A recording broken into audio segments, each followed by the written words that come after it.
के इस दौर से गुजर रहे हैं। बहुत अनिश्चितता का माहौल फैला हुआ है दोस्त।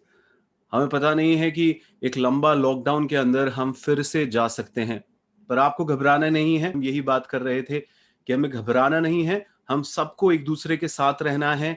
और ये जो लॉकडाउन जिसका हम सामना करेंगे या कर रहे हैं, या जो भी ये पैनिक हो रहा है, इसका इसके अंदर हम अपनी मनोस्थिति को पॉजिटिव बनाए रखेंगे। एक फिक्स्ड माइंडसेट से नहीं चलेंगे दोस्त। आज का कार्यक्रम आपको बेहद बेहद बेहद फायदा पहुंचाएगा। आप बस नोटपैड और पेन रख लीजिए दोस्तों। मैं जो भी बातें आपसे कहूंगा, मैं निरंतर कहता हूं, आप एक नोटबुक बना लीजिए। आदि गुरुदास नोट्स, आदि पर्पस कोच नोट्स, और ये नोट्स आपको बेहद काम आएंगे। तो दोस्तों, आज का जो हमारा टॉपिक है वो है ग्रोथ माइंडसेट। लोगों का जो नजरिया है वो बड़ा फिक्स्ड होता है। इसकी वजह से ही वो जो करते आ रहे हैं वही करते रहते हैं, उनको वही रिजल्ट्स मिलते हैं बार बार। मुझसे निरंतर लोग कहते हैं कि आदि मैं कुछ अच्छा करना चाहता हूं, कुछ बेहतर करना चाहता हूं, वो नहीं कर पाते हैं। आज का ये जो पूरा पड़ाव होगा दोस्त, मैं 6 टॉपिक्स लूंगा। हाँ दोस्तों, मैं 6 टॉपिक्स लूंगा, और इन 6 टॉपिक्स को मैं 10-10 मिनट्स के फेज में लेके आऊंगा आपके साथ।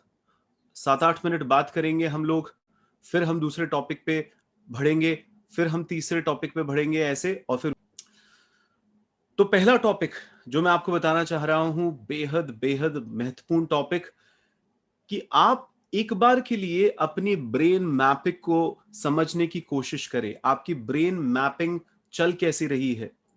मैं आपको कुछ एग्जांपल्स देके इसको समझाने की कोशिश करता हूं। हम जब भी अपनी जिंदगी को देखते हैं, आप हेल्थ को देखिए दोस्त। आपके हेल्थ के क्या हालचाल हो रहे हैं। आप जो नहीं खाना चाह रहे वो खा लेते हैं। आपका वजन बढ़ रहा है या बहुत घटा हुआ है। आप को जब मैं ये बोलूं कि आप 0 से लेके 10 तक अपनी हेल्थ को आज इस वक्त इस प्रेजेंट मूवमेंट में कौन सा नंबर देंगे, तो दोस्त लोग कई बार 0 देते हैं, 2 देते हैं, 3 देते हैं, 5 देते हैं। यानी कहीं ना कहीं वो मानते हैं कि वो हेल्थ का जो ये जो एस्पेक्ट है जिंदगी का, उसमें बखूबी समय नहीं दे पा रहे, अपनी एनर्जी इसके अंदर नहीं लगा पा रहे। इसकी वजह से अपनी जिंदगी में थोड़ा पीछे रह रहे हैं। आप अपने आप से ईमानदारी से पूछिए कि 0 से लेके 10 तक जब आप मार्क्स देंगे हेल्थ को, तो आप कितने मार्क्स देंगे। अब पूछिए ना, ये जो अनहेल्दी एक्टिविटीज हैं, बार बार सोचने के बावजूद भी आप इसको ही निरंतर क्यों करते रहते हैं। पिछले लॉकडाउन में भी आपका वजन इतना बढ़ा, हो सकता है किसी ने बैड हैबिट्स पकड़ ली हो, food habits, bad food habits, junk foods के अंदर, इन सब के अंदर वो अपने आप को पूरी तरीके से डुबो चुके हों। उनका जो जोमेटो का बिल है, जो स्विगी का बिल है, वो बढ़ता जा रहा हो। घर के अंदर तेल, मसाले, ना जाने क्या क्या चीजें वो अपने अंदर डाल रहे हो दोस्तों। अनकॉन्शियस होकर एकदम बेहोशी में अपनी जिंदगी जी रहे हैं। इसके पीछे के कारण क्या होते हैं दोस्त, कि हमारा ब्रेन का मैपिंग इस तरीके से हो जाता है। करियर में जो लोग जितना पैसा कमा रहे हैं, थोड़ी सी भी विपदा आ जाती है तो उनके पैसे कम होते हैं। कई लोग जो जॉब खो चुके हैं इस पेंडेमिक के दौरान, वो और उलझे हुए हैं, परेशान हैं। जो कॉम्पिटिटिव एग्जाम की तैयारी कर रहे हैं, वो बिल्कुल उनकी जिंदगी अनप्रिडिक्टेबल हो रही है, उनको समझ में नहीं आ रहा, क्योंकि उनके जो कॉम्पिटिटिव एग्जाम की जो डेट्स हैं वो डिले होती जा रही हैं, गवर्नमेंट वैकेंसीज नहीं निकालती, तमाम प्रॉब्लम्स। अब जो बाहर की दुनिया है वो हमारे हाथ में नहीं है दोस्त, अंदर की दुनिया तो आपके हाथ में है। अपने ब्रेन मैपिंग को समझिए। जब मैं ग्रोथ माइंडसेट की बात करता हूं तो मैं कहता हूं कि भाई, there is a possibility that you can change your mindset. अगर वो फिक्स्ड माइंडसेट है तो उसको ग्रोथ माइंडसेट पे लाया जा सकता है। अगर आप करियर में एक ही तरीके से अपनी जिंदगी को चला रहे हैं, हेल्थ में एक ही तरीके से जिंदगी को चला रहे हैं, रिलेशनशिप्स में आप देखेंगे तो रिश्ते सभी निभाते हैं दोस्त। इस दुनिया में ऐसा कौन है जिसके आसपास रिश्ते ना हो, पर उन रिश्तों के अंदर वो जान ही नहीं दिखती। वो एक स्पाउस को भी देखते हैं तो वो रोमांस ही नहीं दिखता, वो एनर्जी नहीं दिखती रिलेशनशिप्स के अंदर। क्या कारण रह जाता होगा। आप हो सकता है जो सुन रहे हैं आपके कोई भाई बहन हो, आप जो सुन रहे हैं आपके माता पिता हो, आपके लाइफ पार्टनर हो, आपके फ्रेंड्स हो, बेस्ट फ्रेंड्स हो, बेस्टो हो, नेबर्स हो, पूछिएगा आपके जो रिलेशनशिप्स हैं उन सभी लोगों के साथ जो आपके आसपास हैं, क्या उनको बेहतर बनाया जा सकता है? इस पे थोड़ा चिंतन करिए दोस्त, कि आपकी मैपिंग कैसे है। हर बार आप सोचते हैं कि मैं और बेहतर करूंगा अपने रिलेशनशिप को, अपने परिवार वालों के साथ, अपने कलीग्स के साथ, पर उसके बावजूद भी वो रिलेशनशिप को बेहतर नहीं बना पाते, क्योंकि आपका एक फिक्स्ड माइंडसेट हो गया है। जो आप करते जा रहे हैं वही करते रहेंगे, वही चलता रहेगा, वही रिजल्ट आते रहेंगे दोस्त। थोड़ा चेंज करना होगा। मैं एक टेक्निक बताता हूं, जल्दी से एक टेक्निक बताता हूं, इसको हिप्नोथेरेपी टेक्निक कहते हैं। दोस्तों, मैं इंटरनेशनली सर्टिफाइड एक हिप्नोथेरेपिस्ट हूं। मैं कोर्सेज भी चलाता हूं हिप्नोथेरेपी के।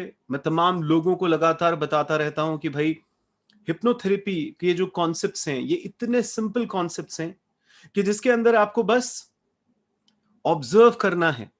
आज से जो भी आपके आसपास घटता है, सबसे पहले आप अपने आप को रिलैक्स करने की आदत डालें दोस्त। आप किसी माइंड बेल से, मैं एक बेल का कॉन्सेप्ट लगातार लोगों को बताता हूं। मैं आपको वो बेल का जो कॉन्सेप्ट है वो मैं आपको सुना भी देता हूं दोस्त।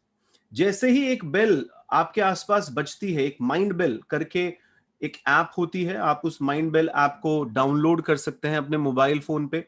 और जैसे आप इस माइंडफुलनेस बेल को डाउनलोड करते हैं, तो इसके अंदर दोस्त हम लोग देखते हैं कि एक बेल का साउंड होगा। कैसा? इस तरीके से। इसको ध्यान से सुनिएगा।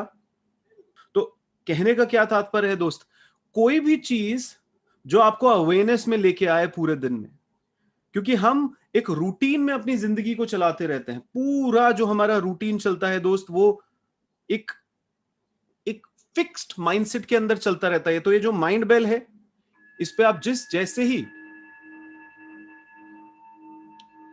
पुश करते हैं, तो एक बेल का साउंड आप सुन रहे होंगे। मेरे मोबाइल के अंदर दोस्त इसके रिमाइंडर्स लगे हुए हैं, और मैं हर 15 मिनट में ये माइंड बेल जो है ये बजती है मेरे आसपास, और मैं एक अवेयरनेस में आता हूं। दोस्त, मेरे साथ जो भी घट रहा है मेरे आसपास, यानी मेरे जो सेंसेस हैं वो सेंस ग्रेटिफिकेशन करना चाहते हैं। समझिएगा इस बेसिक से कॉन्सेप्ट को। जब मैं हिप्नोथेरेपी हम लोग पढ़ाते हैं, तो हम लोगों को कहते हैं कि भाई, तुम्हारे जो सेंसेस हैं, यानी तुम्हारी आंखें, तुम्हारे कान, तुम्हारा सूंघना, तुम्हारा टेस्ट करना, ये जो सेंसेस हैं ये ग्रेटिफिकेशन करना चाहते हैं, और इसकी एक माइंड मैपिंग बन चुकी है। हम करना चाहते हैं, हम हम उसके लिए टेम्प्टेड रहते हैं किसी भी चीज को करने के लिए। और जैसे वो टेम्पटेशन होता है, वो एक तरीके से पैटर्न बन जाता है। बार बार हम किसी चीज को देखते हैं, हमारे अंदर टेम्पटेशन आता है। जैसे मैंने अनहेल्दी एक्टिविटीज की बात करी, तो आप जो भी खा रहे हैं, आप कुछ देखते हैं, आप उसके लिए टेम्प्टेड हो जाते हैं दोस्त। आप बहुत ज्यादा टेम्प्टेड हो जाते हैं। अपने आप से पूछिए कि आप कितने टेम्प्टेड हैं। How much tempted you are. आप कितने टेम्प्टेड हो रहे हैं खाने की चीजों के लिए अपने आसपास। आप कौन सी अनहेल्दी एक्टिविटीज को अपनी जिंदगी में देखते हैं। यानी आपको पता है एक्सरसाइज करना बहुत जरूरी है, पर आप एक्सरसाइज के ऊपर लेजीनेस को चूज कर लेते हैं। एक्सरसाइज के ऊपर आप लेजीनेस को चूज कर लेते हैं। क्या आपके साथ ये हो रहा है दोस्त? अगर ऐसा हो रहा है तो इसके प्रति अवेयर होइए ना। ये जो माइंड बेल है, ये जैसे ही बजेगी, आपको एक अवेयरनेस में आना है, और आपको उस टेम्पटेशन पे ध्यान ना देते हुए खुद पे ध्यान देना है कि क्या होता है जब खाना मेरे सामने आता है। इसके लिए रिलैक्स होने की बहुत जरूरत है दोस्त। अगर आप हिले हुए हैं, हिले हुए का मतलब क्या होता है? एक इंसान होता है जो बेहोशी में होता है यार। वो अंदर से इतना डिस्टर्ब होता है, इतना घबराया हुआ होता है। वो न्यूज सुन लेता है और पता चलता है, अरे बाप रे, अब क्या होगा, अब क्या होगा, अब क्या हो गया। अंदर घबराहट हो जाती है। वो अपने बॉडी वेट को देख लेता है, नहाने जाता है, कपड़े खोलता है, शीशा सामने लगा हुआ है, अपने आप को देख लेता है और घबरा जाता है। ओ, अब क्या होगा, अब क्या होगा, अब क्या होगा।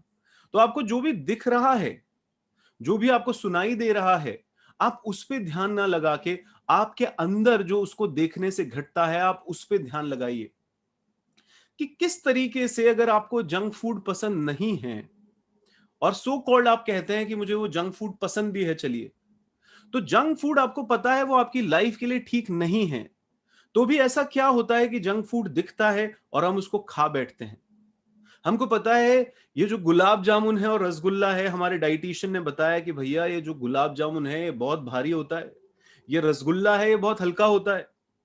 रसगुल्ले खा ले, बड़े वाले रसगुल्ले, बीकानेरी रसगुल्ले नहीं, नॉर्मल रसगुल्ले स्पंज जैसे जो होते हैं, बिल्कुल इनको खा ले, हल्के होंगे, गुलाब जामुन मत खा। पर तब भी हम गुलाब जामुन के लिए टेम्प्टेड हो जाते हैं, उसको खा बैठते हैं दोस्त। हिप्नोथेरेपी में इसको बड़ा एक्सप्लेन किया गया है, बहुत ढंग से एक्सप्लेन किया गया है दोस्तों। मैं हिप्नोथेरेपी का एक डिटेल्ड प्रोग्राम करवाता हूं। अभी तो जो टेक्निक आपको बता रहा हूं वो है कि जब आप रसगुल्ले को देखते हैं और उसको तो आप खा लेते हैं क्योंकि वो तो एक हेल्दी चीज है, पर जैसे आप गुलाब जामुन को देखते हैं और आपको पता चलता है वो अनहेल्दी है, तो भी अगर उसको खा रहे हैं तो आप क्या करेंगे, उसको अभी खाएंगे नहीं, यानी उसको भोगेंगे नहीं, ना उससे भागेंगे। आपको क्या करना है, बस ऑब्जर्व करना है कि जब जब आप गुलाब जामुन को देख रहे हैं, आप कोई अंदर क्या इल्यूजन आता है कि आप बेहोशी में उसको उठा के खा लेते हैं और खाने के बाद आपको रिग्रेट होता है। रिलेशनशिप्स क्यों बेहतर नहीं चलती, क्योंकि इंसान गुस्सैल प्रवृत्ति का होता है, वो लालची प्रवृत्ति का होता है और वो डेवलप हो जाती है। आपको पता है इस रिलेशनशिप के अंदर मुझे लॉजिक नहीं लगाना है, मुझे दिल से काम करना है। इस इंसान को मुझे अनकंडीशनली प्यार करना है, पर क्या होता है उस रिश्ते के अंदर आप क्या कर बैठते हैं दोस्त, कोई घटना घटती है जिसमें आपका माइंड कहता है भैया ये आपकी विशेष पूरी नहीं हुई, आपको गुस्सा आता है, आप उल्टी सीधी बातें कह देते हैं, रिलेशनशिप चौपट कर देते हैं, बर्बाद कर देते हैं, फिर आपको गिल्ट होता है। इंसान गुस्सा करता है, फिर उसको गिल्ट होता है, फिर गुस्सा करता है, फिर गिल्ट होता है। हिप्नोथेरेपी में इसको बड़ा क्लियरली समझाया जाता है कि जब हम लंबी गहरी सांस लेते हैं, एकदम रिलैक्स्ड होते हैं और रिलैक्स्ड मूड में हम ये समझने की कोशिश करते हैं किसी भी चीज के अंदर कि अगर मुझे किसी पे गुस्सा भी आ रहा है तो मुझे उस पर ध्यान नहीं देना है जिस पर मुझे गुस्सा आ रहा है, मुझे अपने अंदर जाके ये देखना है कि मेरे अंदर होता क्या है। होता क्या है, आप कहेंगे सर गुलाब जामुन जब सामने होता है किसको ध्यान रहता है, सर उठा के खा लेते हैं। सर जब गुस्सा आता है तो किसको ध्यान रहता है, दोस्त ये जो ध्यान नहीं रहता है ये तभी होता है जब आप बहुत डिस्टर्ब होते हो। इसीलिए हम आपको कह रहे हैं आप इस अवेयरनेस बेल की आदत डाल लें, हर 15 मिनट में अपने आप को याद दिलाएं कि आप बेहोश नहीं हैं, आप अवेयर हैं, आप जागरूक हैं, आप जिंदा हैं, आप मृत नहीं हैं, आप ऑटोमेटिक नहीं हैं। इंद्रियां तो ऑटोमेटिक होती हैं, सेंसेस तो ऑटोमेटिक होती हैं, अंदर से जो कॉन्शियसनेस है वो धक्का देती है। हाँ दोस्त, अंदर से कॉन्शियसनेस धक्का देती है। तुम्हारा जिस चीज पे ध्यान होगा, ध्यान होगा का मतलब है आंखें जिसको देखती है उस पे ध्यान थोड़ी ना होता है, अंदर से धक्का आता है कि चल मोबाइल उठा, चल वो वाली वेबसाइट खोल और चल वो आंखों के अंदर उसको देख। आंखें कुछ नहीं कर सकती, अंदर से धक्का आता है। अंदर से धक्का आने को हिप्नोथेरेपी समझाती है कि हमारे अंदर की माइंड मैपिंग जो पैटर्न्स बने हुए हैं वो आपको चीजें करवाती है दोस्त, वो आपको चीजें करवाती है। इसको ऑब्जर्व करना चालू करिए कि कोई आपको गाली देता है, गाली देता है तो ध्यान से सुनिएगा इस बात को, जो गाली दे रहा है हमारे को उस इंसान पे ध्यान नहीं देना है। जो गाली सुन रहा है यानी आप गाली सुन रहे हो, आपको अपने ऊपर ध्यान देना है कि जब आपके कान में गाली जाती है आपके लिए तो आपके अंदर क्या घटता है। हिप्नोथेरेपी में ऐसी कई टेक्निक्स हैं दोस्त, इन टेक्निक्स को सीखकर एक जो फिक्स्ड माइंडसेट है, क्लोज्ड माइंडसेट है, वो एक ग्रोथ माइंडसेट के अंदर तब्दील हो सकता है। तो पहला टॉपिक जो मैंने आपको बताया वो है हिप्नोथेरेपी। हाँ दोस्त, वो है कि माइंड मैपिंग। इस कॉन्सेप्ट को आप पकड़िए